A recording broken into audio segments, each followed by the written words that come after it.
Hello, Monsters Abound here. We finally got the patch notes for the 1.2 update. The last update, 1.1, came out just a little over a month ago. That was mostly focused sort of like unit changes and beefing up Demon Prince. So this update seems to be mostly, it's adding some Regiments of Renown. It's also doing some faction balance. It's also doing some of the techs, I think. So interesting. They're doing the Regiments of Renown slightly differently than they have in the past. They're basically sprinkling them across the different factions.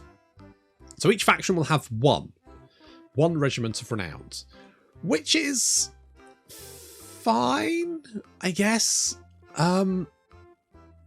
Personally, I think they should have done, like, to start off with, like 3 Regiments of Renown for every faction. And then you can sprinkle them, right? At that point, you can then go, okay, every faction... Because if you've got like 3 Regiments of Renown, you get another 1. That's 4 in total. You go, oh, that's quite nice. Whereas if you get 1, you're like, okay, that's like 1 unit I can pick from. I don't know. It doesn't feel probably maybe as good as it should do. That would be my hot take. So we've got the Dune Dragons for the Celestial Dragon Guards. So elite heavy infantry capable of holding back the strongest of foes. Dune Dragons utilize their magic halberds and magic resistant armor to card through demonic foes. In addition to their fine armaments, the Dune Dragons have the encourage ability, inspiring their fellow Cathayans to greater feats of bravery. How nice. For Khorne, we've got the Hellforged Host, Exalted Bloodletters of Khorne. Within the fiercest of Khorne's blades, the Hellforged Host also bears heavier armor than the rest of the Bloodletters, making them a formidable line-breaking unit. Got the Drazar's Hearth Blades, Zargar with great weapons. With blades blessed by Kislev's god of fire and hearth, Drazar's Hearth Blades cut through foes with flaming attacks to make them particularly strong against regenerating foes. Oh, interesting. Festering Stooges, Exalted Plague Bearers for Nurgle. The Festering Stooges of Demons of Nurgle truly exemplify the cycle of birth, decay, death, and rebirth. Healing over time, restoring their numbers through their defensive abilities, this unit represents a pinnacle of Grandfather Nurgle's enduring infantry. Like those guys. We've got the Powder Guts, Man-Eaters with Ogre Pistols. These hardened mercenaries have spent so much time in the employ of Nullen, they have adopted some of the finest arms and tactics the Empire has to offer. Firing faster and with greater range and accuracy, those ogres are significant threats to armoured foes. Okay, we've got Bringers of Beguilement, the Exalted Demonetters of Slaanesh. Bringers of Beguilement are some of Slaanesh's most relentless demons, never tiring due to their perfect vigour attribute and enrapturing, they're weak-willed with the rampage contact effect. Okay, that could be quite useful. And then we've got the Blazing Squealers, Exalted Pink Horrors of Tzeentch. Delivering devastating range fire via their warp fire projectiles, the Blazing Squealers also provide nearby friendly units with more ammunition, making them an excellent linchpin for any Tzeentch host. Very useful. So there we go. So we've got some multiplayer changes, but I never really worry about them. So all this is fine. Okay, good. Game changes. So below are changes to the game system to support and enhance gameplay. So we've got stability and performance. So we fixed some issues when occupied set with loaned army could cause the game to crash or freeze. Soft lock when entering Slaanesh run to get the final soul. Improved the performance impact of shadow splits and distance, which trees are cold. Fine. Fixed an issue where Boris Ursa's intro movie would fail to unlock in the movie viewer if you have already unlocked him. You know what? I haven't actually watched that yet, so I should probably do that, so good. Gameplay. So mount skills auto unlock. A long-standing player request, all characters will now be granted their mounts and all mount-related skills automatically upon reaching the required level rather than acquiring a skill point to unlock them. This allows players to focus on developing their characters with earned points rather than having to invest them towards unlock. Brilliant. Good job, CA. Good. So basically what this means is that if you have a character who can ride a horse, rather than having to use a skill point to unlock that mount, you now get it automatically at the level requirement. Brilliant. Good. Glad to see that. Battle auto resolution. Several changes. Oh, thank fuck for that. Thank fuck. Several changes are made to how auto resolve calculates its outcomes. Fucking good. The outcome is determined by the battle difficulty rather than the campaign difficulty. Fine, don't care. Difficulty scaling of auto resolve has been reduced to on hard. Good. Fine. Good. Should result in less punishing outcomes on higher difficulty settings, allowing more time to you to focus on fights that really matter when you can. Good. Should have been done 3 fucking months ago. Fucking what? This was an issue in early access that was obvious. It was so obvious that it was a problem. I'm glad they fixed it, but shouldn't be 3 months down the line. Anyway, AI behaviour. Based on player feedback, we've made several adjustments to player... Based on player feedback? Based on how the fucking AI works should really be. But, okay, good. I'll give you a tick for that. So, we've increased the aggression of levels of AI players who've made them to move more inclined to initiate siege attacks against settlements. Good. I have seen an AI literally siege a settlement with no garrison in it. So good. Significantly toned down the anti-player bias in the AI's target selection. Essentially, on higher difficulty, the AI should now be less inclined to deploy forces over significant distance to engage player if they not proceed. Good. They should not be bypassing other opponents to get to you. And the Wood Elves should be more for... Thank fuck for that. Because why the Wood Elves turned up... Whenever you're playing the Demon Prince, the Wood Elves will turn up about turn 3. Roughly. So... Good. Glad. These improvements should not only help them play a bit more meaningful in campaigns, but also prevent them from developing anti-player bias when you aren't doing it. Good. Good. I'm very glad. Thank you. Good job. Unit responsiveness. Another area of improvement involves unit responsiveness during battles. We made several adjustments which should help them improve their behaviour and when engaging with enemy units. Ranged units will now correctly rotate and fire when ordered to shoot a target behind them. Good. Range users shall perform properly after rotating. Good. Result units would ignore and become for short periods of time. Good. Resolve issues which prevent flying units from attacking single entity land units. Good. Reduce the delay before range units can fire a volley. Good. Reduce the delay between... Because most of these effects only affect the player. They don't affect the AI. The AI can basically do whatever it likes immediately, whereas the player... Because obviously the AI is controlling all of its units at the same time. The player can't do that.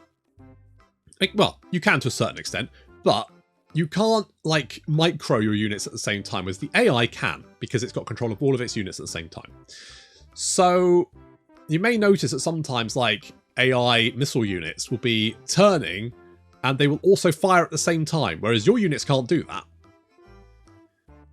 So adding extra stuff that basically made your units less responsive was a pain in the ass, because it was hard to basically perform at the same level as the AI. I mean, the AI has other issues, don't get me wrong, but when it comes to, like, unit micro, it can do it very well.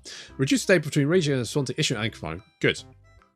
Remove transition animations used by the Iron Hail Gunners and Armoured Cossars, which was used in overall reduction in the damage per second. This also increased their responsiveness in order to fire a volley. Good. Implemented a partial fix for instances where units engaged battle would ignore player-issued retreat orders and instead re-engage in melee combat. We will continue to identify them. Good. All very good. Glad they're looking at unit responsiveness. Perfect. Good. Glad they're saying that. Adjustments we made to manual fire option for artillery used in battle. So this is, you can actually fire, if you didn't know this, I mean, it's not something that they advertise, but if you select artillery unit and press, I think it's delete, you can actually, or there's a little icon in the bottom left-hand corner, you can actually control the artillery and get it to fire yourself. I mean, it's a massive waste of time, but you can do it. So, sure. Also re-enabled manual firing map.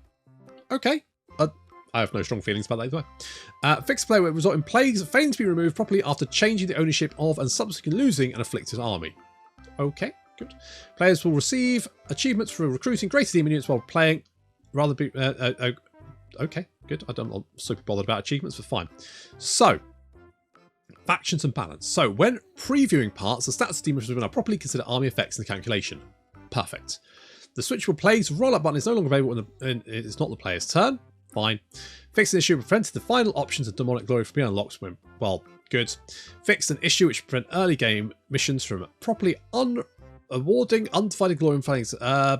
Sure. I mean, to be honest, getting glory isn't really a major issue, but fine. Fixed an issue which allowed the player to continue earning glory in the mono god progression tree after dedicated to undivided. Fine, I guess. I'm not super worried about that, but that's okay. Fixed an issue which where the player would apply its Demon Prince's army. Good. Found miasma. Fixed an issue where the skill would not apply to the effects. Okay, good. And fine. All that's good. Moves the 10% physical resistance granted by Demon Prince's default demon head and add it to his base stats. This should now align with the 20% physical base resistance of all demons. Good. That makes sense, to be honest. Right, Grand Cathay. In the 1.1, we took the first steps to improve the performance of Cathay overall, but we felt it was unnecessary or necessary to take additional measures with niche units that have yet solidified their place in the roster. A special note to the Crane Gunners, who are looking to push beyond the power level of the Warplock Giselles. This comes at a change at a higher price point, however, clearly indicate their quality. Okay, the other units receive some much requested and much needed changes is the Wujing War Compass. Sharing the Winds of Magic pool with their cast characters is awkward. That's true of any units that does. And recognise doing so, to be honest, it's why multiple casters in your army is kind of a bit... If they all had their own individual Winds of Magic pool, I think that'd be different. But they kind of use the global one, and as such, So why didn't they do that? I guess it would make wizards a little bit too powerful? Yeah, probably. Anyway, I mean, they could always slow down and reduce the Winds of Magic, so therefore, you know, carrot... That doesn't matter. Anyway, good. Last week we read that formation is tough to deal with Cathay players. Okay, glad that they're looking at the factions again. Dispatch and add caravans and upgrade out when the player doesn't own any settlements. Fine, good. The harmony icon will no longer block the cursor when the player is trying to target spells on enemy force. Okay, that's good. I've also noticed that's an issue with the apocalypse spells. If you notice, like when the little thing comes up to be like, oh, what's it going to be? What's it going to be? It's like, I want to cast a spell and I can't do that when I've got this massive fucking compass in my face. Anyway, fix an issue with the ammunition effects on the Great Bastion bit will not always apply when under siege. I guess that's fine. Okay, so we've got some changes to units here. So they're basically beefing up the crane gunners. That's fine. We've got some multiplayer cost and productions and shin things, which is, you know, fine. I don't really care about that. That's fine. A multiplayer cost, I don't care about that. Skills... Specify fix an issue with a unique skill would not apply to crane gunners or iron hail gunners. Okay, well, glad that's fixed. Dragon's Breath reduces damage per second from 28 to... That never really felt like a massively powerful spell, but okay. The mount spells are now treated as abilities with 2 uses each and no longer require Winds of Magic. Ah, thank fuck for that. Gives an actual reason to take the fucking things. Good. Good. They've made some adjustments to the damage as well, which is fine. I'm not super worried about that. That is all good. Improved winches. Fiction issue with the technology will not apply the bonus to Jade Warrior Crossbowmen. Fab. That's good. The following technologies. Okay, so you may have noticed some of the technologies in Warhammer 3 are kind of shit. So they've made some changes to them. So Alchemist Compact moved hero recruit rank +4 to... That's fine. I mean, pretty much all of this is going to be bonuses, to be honest. So this is all fine. They've taken a look at it. I mean, again, like changes to the tech tree should have happened 3 fucking months ago. Just drawn some weird boobs. You make me wish I had 3 hands. Good. So this should have been done 3 months ago, right? Like they should have done a pass on all of the numbers in Warhammer 3 before it released, and it feels like they didn't. It feels like they just didn't have the time, which I understand when you're getting towards release, you know, you're up against it. However, the fact that I realise that getting, crashes and stuff are obviously very important, but so is the way the game plays. And things like technologies, if you're looking through the tech tree and you're going, I guess I'll take this one. Right, I'm not excited to pick a tech. Like most of them, I don't care really. It's not what do I need next. It's, I guess I'll take that one. It's what's the least shit option, which it should not be. However, the following technologies have had their noted bonus added to the existence. So basically, all of these changes are extra bonuses to technologies, which is great. Good. Glad to see that. Glad to see the tech tree is finally getting... Look, there's lots of different changes there. Far too many to go over, really. But that's good. Right, Khorne. While we are content with the balance of Khorne in update 1.1, and more or less still are, our careful approach allowed us to identify some of the less effective units that are now receiving adjustments 1.2. The key changes are the Skull Crushers, who will now gain a bonus first large, advantage to set them past from the Blood Crushers, and worth noting are the Gorbish Chariots, which are getting a much needed increase their mass, so they could be more effectively utilised as chariots. So, Khorne's Glare. Unholy Manifestation. Fix an issue which will result in the player's capital being raised if the target's army was destroyed during the active period. I think I've hit that bug, and that's a really fucking weird one.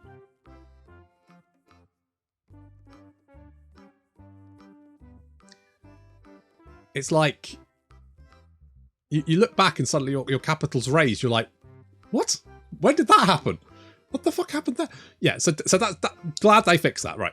Exalted Bloodthirsters, previously recovered from their moves from being recruited. Good, didn't hit that one, but that's good. Fixed a rare issue upon losing Lord of Khorne's Blood Host army during the battle. We're not fine. So we've got some unit changes here. Most of them are multiplayer changes, but Gore Beast Chariots now have their mass increased, which is good. I mean, their mass seem fine, but I'm glad to see that's been changed. They were always quite a scary unit, but that's good.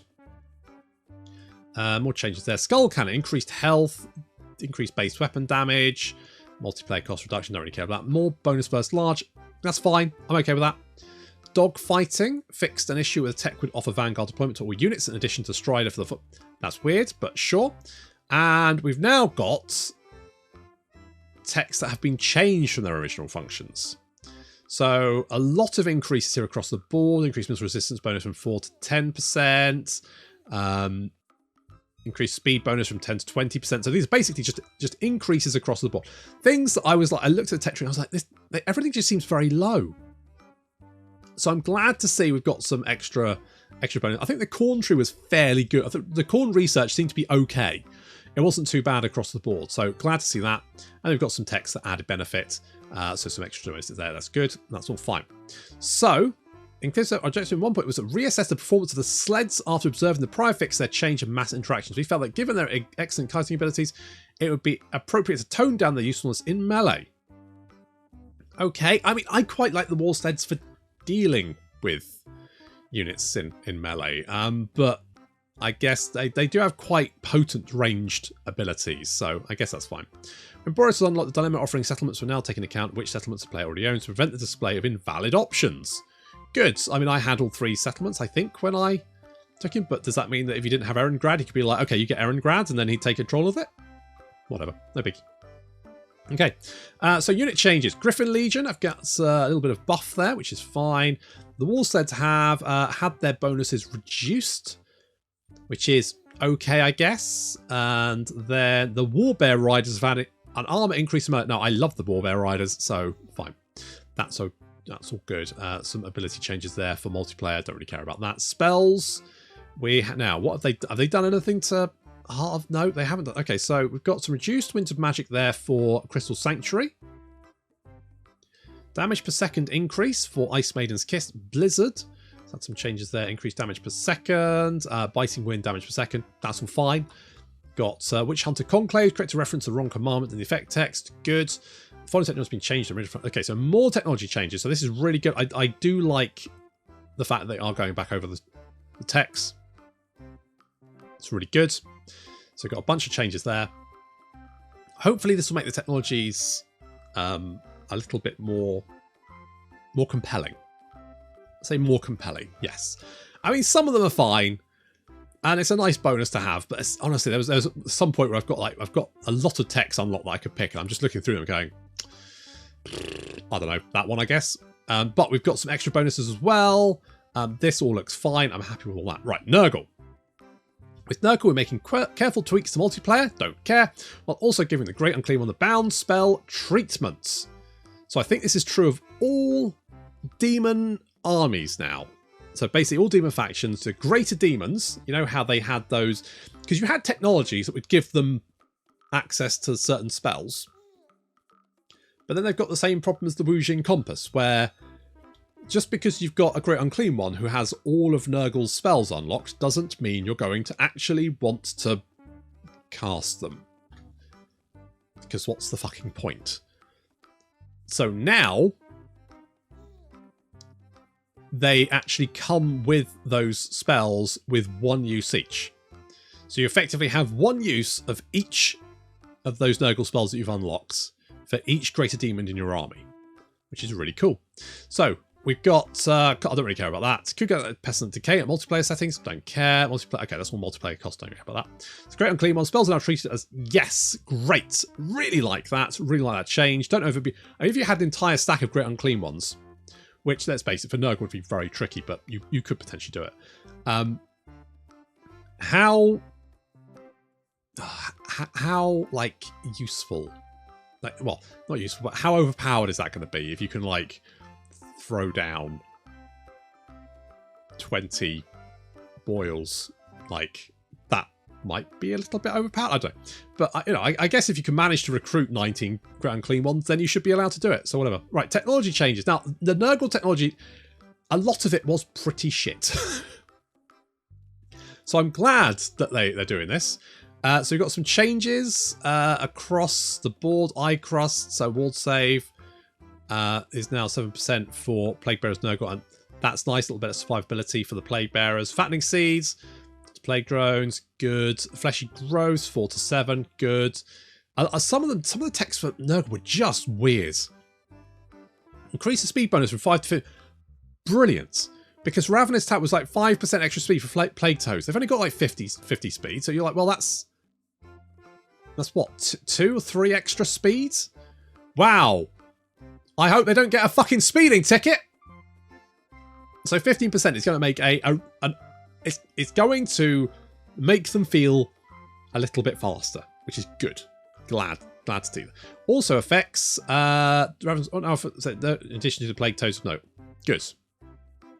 Why it didn't affect the Pox Riders, God knows. God only knows. And also, we've got the following technology that have been added. So we've got more spell resistance when fighting against initiative action. That's good. Leadership against Cathay. Good. Recruit rank +2. That's fine. Armor for Nurglings. Great. Plague Beast. Recruit rank. A lot of this was recruit rank, and which I'm not super worried about. So I'm a little bit concerned that technologies, there might be some there that are still a little bit like, eh. But any kind of change technologies should be roundly applauded. They might need more later, but fuck it. It's better than nothing. Ogre Kingdoms. Mostly happy with the state of ogres. Greece has promised battles and 4 of retention. We obviously expect our legendary to live outside. Yeah, Greece has never really felt that good, to be honest. So I'm glad they're looking at him. During my Greece's campaign, it was probably my least favourite unit, which is not great. Manning to Ogre Peace, on the other hand, be drastically overperforming when it comes to range attacks, particularly opposed to melee combat, so means a bit more. Okay, fine. And the giants are also being looked at. Fine. So we've got changes to multiplayer here, but they've also reduced the armor-piercing damage for Ogre Pistols, which is okay. That's fine. They've increased Grease's. To be honest, I think the main problem with Grease is that he's so fucking slow. Like, he never catches up. By the time the rest of your army's there, he's trailing behind. He's one of your slowest units, which is bonkers. So, yeah, I don't think. I mean, I guess maybe he wasn't performing maybe well in combat. I don't really like. Once he got into combat, he seemed fine. It was just getting him there, to be honest. But never mind. So, Officer's Great War can be formed by armies at sea. Fine, that's all good. Over Tyrant's Crown, increased damage bonus from 5 to 10%. Fine. Technology changed. Okay, so the Ogre technology seemed overly okay. I think of all the factions, the Ogre technology seemed like the least problematic, I think. So some good changes there. That's fine. Some stuff there, which is okay. That's fine. Slaanesh. We're happy where Slaanesh landed after 1.1, so we're only making careful tweaks to account for his power level of chariots across the game. Of course, are chariots powerful? I mean, chariots are quite... I do not like Gorby's chariots. I don't know if that's across the board, but I haven't really fought Slaanesh, so I don't know. But there we go. Slaanesh armies no longer summon disciples after pressing enter. Okay, that's fine. Bed of Creatures Landmark Boat will now properly provide the bonus recruitment rank. Fine. Factions vassalize Nikari will now properly dispel the fog of war. Good. Vassalizing an enemy faction of an ally will no longer instigate war with your ally. Good. Alluris. Multiplayer cost. Don't care about that. Don't care about that. Demon had a slight melee increase, which is fine. Hellflayers charge bonus increase, which is fine. Steed mount now deal poison attacks of melee weapon contact effect, which is fine. And Spawn Slash enjoys suffer. Okay, good. That's fine. Keeper of Secrets. Spells now treated so the same as the Great Unclean one, which is great. Really like that. And they've had some spell change there for Phasmagoria, which is a spell that I never really use. So, or I don't think I use. I can't remember. But sure, that's fine. Some technologies that I'm a little bit concerned that don't seem to be... Like, it started off really well. Like, the Cathay and Kislev changes to... that would seem fine. The Nurgle one slightly concerns me because there were lots of techs in there that I felt were very underwhelming. But we seem to be getting less and less tech changes as time goes on, so I'm a bit like, eh. So we've had some additional changes. Increased melee bonus from 4 to 6. I mean, any changes is good, so fine. I'm okay with that. I can't really tell without looking at the tech tree how well that's going to go. We've also got some added bonuses there, so upkeep reduction changes, which is good. Upkeep seems to be quite expensive in Warhammer 3, so fine. Tzeentch continues to be one of the most powerful factions thanks to an excellent library of spells and massive amount of warp firepower. With that in mind, we made several adjustments.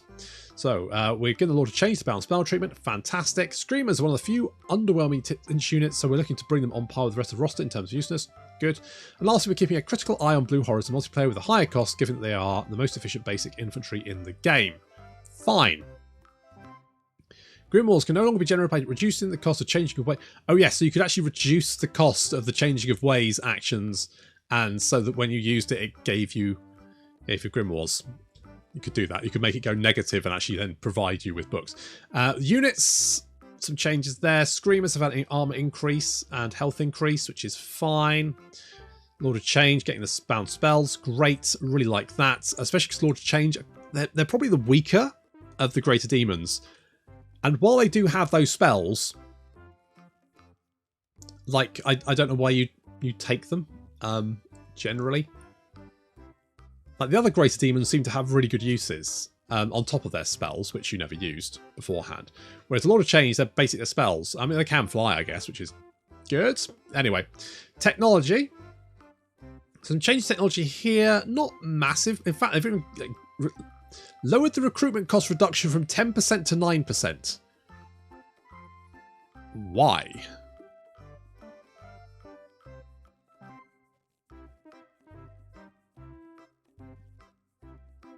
Like, what? Why? No, seriously, what? Why? What? I mean, recruitment cost is already effectively pointless most of the time. Recruitment cost is almost forgettable. In fact, I forget about it a lot of the time. Upkeep cost, on the other hand, that's the important number. So reducing this from 10 to 9% is effectively a waste of time. It does... I mean, why even bother? Okay. Is it because Tzeentch's magic number is 9? Is that the reason? Oh, for fuck's sake.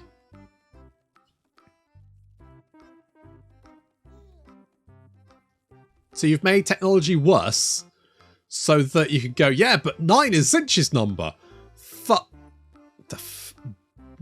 the fuck? It's thematic. I get it, and I get Warhammer 3 is very thematic. It's gone wholeheartedly on the thematic. I get it. I do. I get it. I do. On the other hand, I feel like making technology worse just, you know what, fucking forget it. Anyway, so also some additional bonuses. These all seem mostly fine, I guess. That seems okay. So glad. Good changes, good. Anyway, right, okay. So campaign changes. Changes made to the overall campaign and world mechanics. When a faction that is in the realm of chaos is confederated by another faction, they are now expelled from the realm as they are no longer... Okay, good. Never really had that issue, but never mind.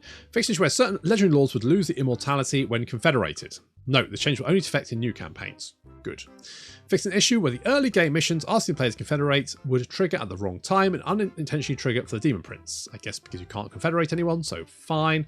Fixed an issue where players originally assigned to a team were unassigned if a multiplayer... I don't care. Oh, no, that does make sense because it's for multiplayer campaign. Good. Fixed an issue where skill previews also include enemy effects. I guess that's okay. Sure. Move to placeholder 2, which higher resolutions. I think I've seen that one, and yes, good. Heroes who repeatedly target settlements of their own race will no longer receive the hate race of their own race. Sure. Fix an issue where devotion would not always update after exiting the pre-battle screen. Okay. Fix an issue where settlement banners do not fail to display upon loading it. Okay, good.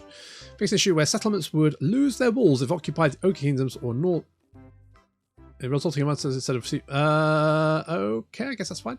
This is where the Erengrad port settlement will not transfer ownership property when occupied. Okay. The Skaven Ruins Wall icon is no longer visible. Skaven controlled ruins in the settlement panel. Sure. This is where change view buttons were enabled for ruins in the settlement panel. I mean, it's not like knowing where Skaven are is particularly difficult, so I guess that's fine, but also fix an issue where the change view buttons were enabled for the ruin. Okay, sure. Fix an issue where character models bounce between their current and previous positions if movement was interrupted. Good. Adjusted a path of caravans to prevent issues that would prevent them from pathing along their route. Never saw that, but okay. Fix an issue which prevent the players from traversing the rift to fall. Okay, sure. Fix an issue which is entering ambush stance below a portal resulting in your army getting stuck beneath a teleporting army. I've seen that one and it's bullshit. If your player initiates a battle on top of a portal in the Celestial Realm, you will now only be able to move in and out of the portal. So you... What? On top of the portal, they will now be able to move in and out of the portal so they can move into the next ring once the battle is resolved. Okay, good. Fighting on the top of the point of interest in the Nurgle would fail to trigger the survival battle mission. Okay. Reduce likelihood of getting stuck between the edge. I mean, this is all fine. This seems okay. That's that good. Prologue is any change to Prologue. Fine. Realm of Chaos. Protection Chain build will now prevent the rift blocking effect for AI control. Thank fuck for that. Good. So with any luck, the AI can actually block portals. Undercover bosses. Fix the issue where 50% reduction to recruitment costs would be applied twice to Terracross Centaurs and the Wujing Compass. Okay, fine. Fix an issue where... I don't think I've ever had that effect, but never mind. Fix an issue where sending a request to an AO player would break with the alliance would have no effects. Okay. And close the chaos room. The mission will now execute. That's fine. So the campaign changes are good overall. However, they still don't do anything about the Realm of Chaos, and that is, to be honest, a major issue. So I don't know whether we're waiting to do that in a future update, or whether they've just gone, nah, this is fine. But either way, it makes me a sad panda. I have tears. To be honest, I just modded them out now, so, you know, it's fine. Anyway, battles. Fix an issue where the AO player would ignore deployable cooldown when defending in battles. Good. Fix an issue where tower projects would diminish in strength despite having upgraded the main... What? Oh, I see. So they would get... Right, okay, good. Glad to see. In fact, didn't I upgrade my defences in my Tzeentch campaign and then they were just shooting the little shitty arrows? I think it... Yeah. Unbreakable units will no longer out when all victory points are captured. I have seen that. And to be honest, if you can capture all the victory points... They probably should break anyway, but I guess that's fine. Updated deployment zones and reinforced logic lines in subterranean battles. This applies to underway battles triggered by dwarves, greenskins, and Skaven. Good. Fixed a potential issue, partially fixed an issue where more often trouble attacking defensive towers. Okay. Fixed an issue where prevented artillery from being recrewed after the machine model was destroyed. If the machine model is destroyed, doesn't that mean they can't recrew it? So... Not sure about that one. Destroyed artillery will no longer lose all its ammunition, thus preventing it from being recrewed and used during the battle. Again, if it's destroyed, why does... Can it be healed up? Does that work? No. Fix an issue with French and Kugath, Plaguefather and Soul Grinder units from attacking walls. I did notice that, and I'm glad. To be honest, I just thought that maybe the Soul Grinders just can't attack walls, but there we go. Domination mode, I'm not too bothered about, but that's fine. And then multiplayer changes, which I'm not too bothered about. Overall,